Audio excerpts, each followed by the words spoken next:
তো বন্ধুরা দেখা হলো কিছু ভাইদের সঙ্গে। कोई में रमेश रमेश वेंकटेश वेंकटेश दिनेश दिनेश।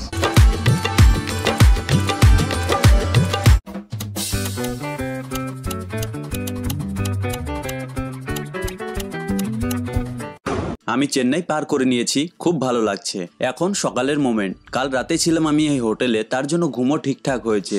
আমি এখন ফ্রেশ হয়ে গেছি, হোটেল থেকে বার হই এবং সাইকেলটিকেও বার করি। নমস্কার, সবাইকে স্বাগত জানাই ভারত ভ্রমণের 37 নম্বর দিনে। আশা করি আপনারা সবাই ভালোই আছেন এবং আমার ভারত ভ্রমণের এই ভিডিওগুলি দেখছেন। আমি এখন রয়েছি তামিলনাড়ুতে এবং আমি এখনো পর্যন্ত চেন্নাই ক্রস করে এগিয়ে এসেছি। তো চলুন হোটেলে চেক আউট করি এবং রাস্তায় দেখা হচ্ছে। তো এই কার ওয়াশে ছিল আমার সাইকেলটি। এখন কার ওয়াশ খুললে আমি সাইকেলটি পেয়ে যাব। সকালবেলা এটাই একটা ভালো জিনিস হয়। এখনো পর্যন্ত আমি 23 কিলোমিটার সাইকেল চালিয়ে নিয়েছি। সকালে রাস্তায় বেশি গাড়ি থাকে না। তো এখন সকাল 10টা বেজে গেছে, একটু নাস্তা করে যাব আবার আগে রামেশ্বরমের দিকে। খুব জোর রোদ উঠেছে এবং এখান থেকে পন্ডিচেরির দূরত্ব রয়েছে 84 কিলোমিটার। তো চলুন আবার আগের দিকে যাওয়া যাক। সামনে একটি ফ্লাইওভার রয়েছে, ফ্লাইওভার আসলে আমাকে পায়ে হেঁটে সাইকেলটিকে ধাক্কা মেরে তুলতে হবে ওপরে। এই পতাকাগুলোকেও ভালো লাগছে, কিন্তু এই জায়গায় যদি ভারতীয় পতাকা হতো তবে আরো সুন্দর দেখাতো। তো বন্ধুরা দেখা হলো কিছু ভাইদের সঙ্গে। कोई में रमेश रमेश वेंकटेश वेंकटेश दिनेश दिनेश।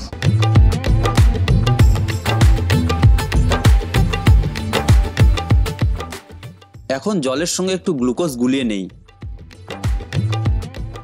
আশেপাশে প্রচুর গাছ রয়েছে, আর এরকম গাছ থাকলে গরম খুব একটা লাগে না।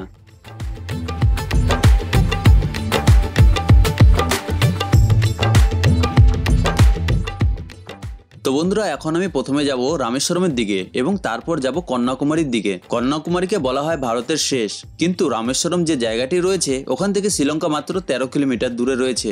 এবং রামায়ণে যে সেতুটির কথা উল্লেখ করা হয়েছে সেটি দেখার ছোটবেলা থেকে খুব ইচ্ছে ছিল আমার।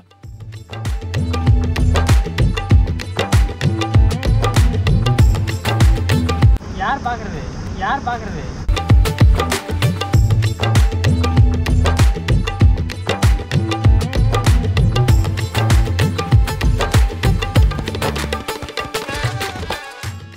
এখান থেকে সামনে দেখতে পাচ্ছেন উঁচু রাস্তা রয়েছে, দেখি কতটা চালিয়ে যেতে পারি, তারপর আবার ধাক্কা মেরে উপরে যেতে হবে।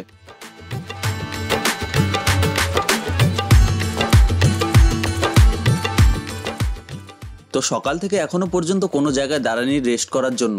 এখন 12টা বাজে, একটুখানি রেস্ট করে নেই।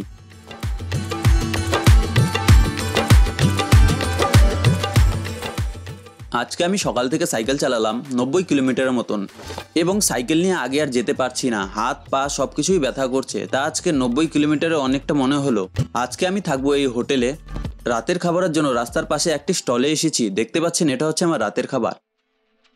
তো বন্ধুরা আজকের ব্লগটিকে এখানটাই শেষ করছি। আশা করছি আজকের ভিডিওটি আপনাদের ভালো লেগেছে। ভিডিওটি ভালো লাগলে পরে লাইক কমেন্ট শেয়ার করতে ভুলবেন না।